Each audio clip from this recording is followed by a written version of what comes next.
all right, let's go get it. Late August, school will be starting soon. Some students have already started school. So for the next few weeks, I'm coming right at my students, my college students, my high school students, middle school, junior high, grade school. I'm coming right at my students for the next 2 or 3 weeks, and we're going to focus on getting them ready for excellent school years. But keep in mind, of course, as the lessons are geared towards our students, still got some lessons for our parents, grandparents, and so forth. So today's topic, setting the tone. The title is Setting the Tone. So everybody that knows me knows football is extremely important to me.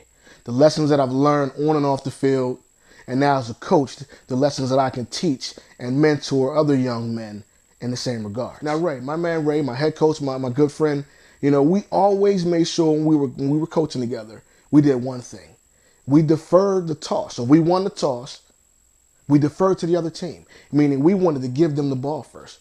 Ray played defense most of his career, all of his career, and I played defense. So we wanted to set the tone with our defense, meaning we wanted to give them the ball, let them try to score into us, give us their best shot, and give them our best shot. And it was important for us to set the tone that way. Run our defense out there, let them handle their business, and go from there.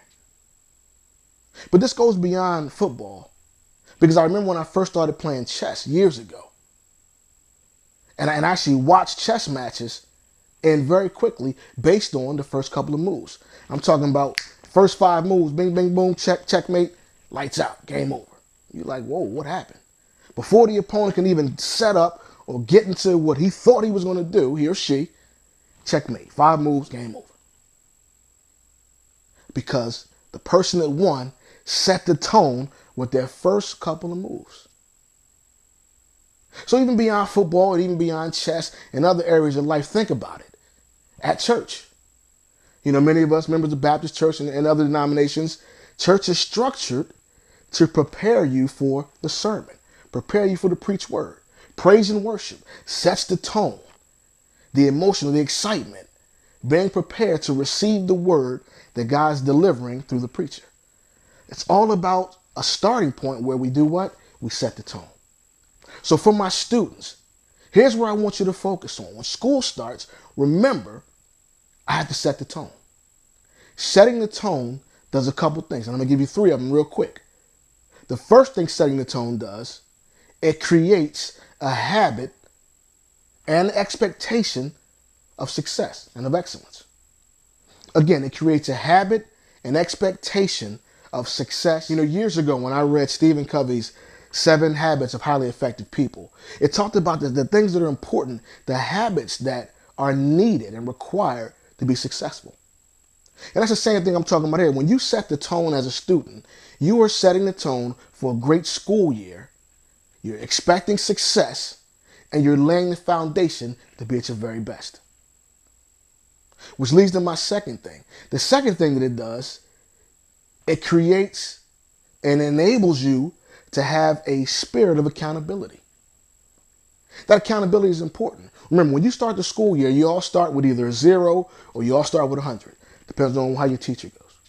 And what you do will make that grade go up or make it go down. If you start with a 0, everybody starts at the bottom line. If you get a 95 on your first assignment, you get 95.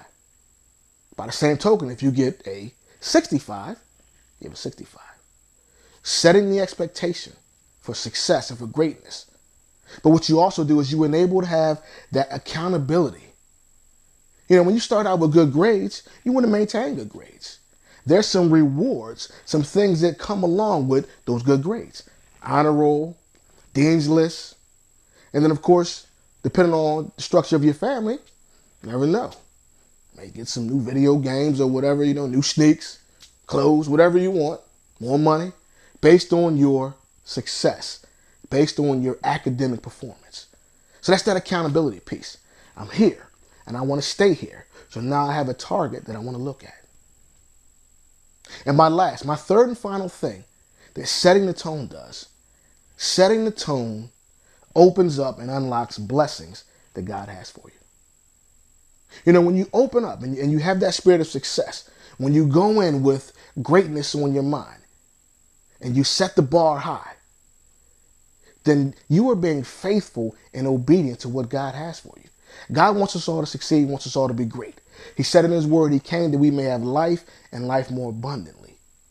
So if you're focused on being successful, being at your very best, setting the tone and setting the bar high, then you're opening yourselves up to receive what God has for us. All right, so as I close, I'm going to close with a little story.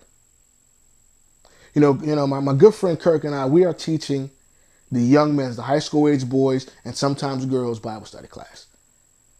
And we're blessed to have a great group of young kids. And as the school year progresses, and even in the summer, we stay on top of them because we want them to be successful. So we focus on academics, athletics, the whole 9 yards. Of course, the spiritual focus is there. But when we're talking about school, from the beginning of the school year to the end, we're on them. What are you doing? How you doing? You doing okay? How are your grades? And we're blessed to have good feedback. The kids are open and honest with us, and they tell us, nah, I'm not doing so well in biology or English or algebra. I can't really get it. And of course, we talk to them about getting tutors, getting assistants, and preparing themselves to do better. But one of the things that we sort of struggle with is, even this year, we got about 4 or 5 kids that had to take summer school. Each one of those kids, to a man, to an individual, to a person, has said to us, if I would have done better in the beginning, I know I wouldn't be here. A couple of them just barely moved up, just barely passed to go to the next grade. Again, recognizing if I had done better in the beginning, I wouldn't be here.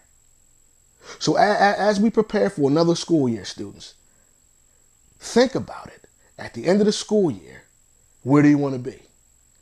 Nobody starts the school year saying, man, I can't wait till summer school.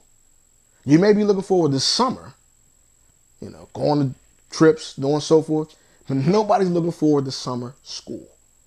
So if you start now, prepare yourself for a great year, set the tone for excellence, continue to carry it out, have accountability for your grades and your success, you will be at your very best.